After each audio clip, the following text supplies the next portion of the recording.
Today, I'm going to tell you, based on data collected from 500 couples around the world, what is the average length of intercourse. I'm Dr. Rena, Malik, urologist and pelvic surgeon, and if you enjoy my content, please make sure you subscribe and share this channel with your friends. In modern society, we spend a lot of time glorifying what sex should look like, how long it should last, and putting a lot of value on this. But ultimately, all this pressure can have a real detrimental impact on our lives. And what you hear about sex is not always accurate, particularly how long someone lasts in bed. So here is true and timed data on what the average length of intercourse actually is. Before I launch into the data, it's important to define what sex actually means. Well, in this particular study, sex means penetration. So from the initial penetration to the end of penetration. It does not include foreplay. That does not mean that that's what sex should mean for you, but that's how they defined it in this study. In the data that I'm presenting, they are specifically talking about sex between men and women.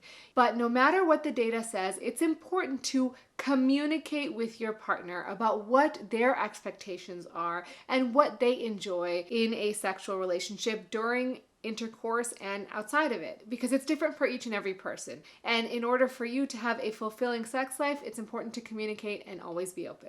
So what do men think the ideal length of penetrative intercourse is? Specifically, in medical speak, we call it intra-ejaculatory latency time. And what that is essentially the time from the beginning of penetration to ejaculation.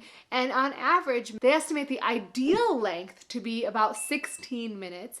And the actual length, what they think people actually last for, is about 9 minutes. But what's the data? So if you look at these 500 couples from around the world, they were actually asked to use a stopwatch to time their intra-ejaculatory latency time. What they found was the average length was 5.7 minutes.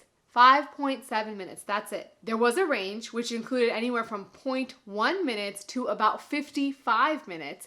So some people did have a longer intra-ejaculatory latency time. And interestingly, it varied by location. So Turkey had the lowest IELT of 4.4 minutes, and the UK had the longest IELT of about 10 minutes. So that's what the average is. And what do women want? Well, there's no good scientific study on this, but on a poll, which was done by a website of 4,000 women, what they found was the average length of time that women desire to have penetrative intercourse was 25 minutes. Again, this is variable from person to person, so I wouldn't put too much stock in these numbers. What I want you to take away is what is normal, what is average. And if you are reaching average, that's great. The most important thing is that you and your partner are satisfied. If you are having difficulties with premature ejaculation or delayed ejaculation, make sure you make an appointment with a urologist. Also, check out my video on premature ejaculation where I react to a video of Sex in the City, which has a little bit more information about how to treat premature ejaculation. Also, another great resource is seeing a sex therapist. I've linked down in the description a couple of locations where you can find a certified sex therapist near you and make an appointment with them as well. Thanks so much for watching, and always remember to take care of yourself because you're worth it.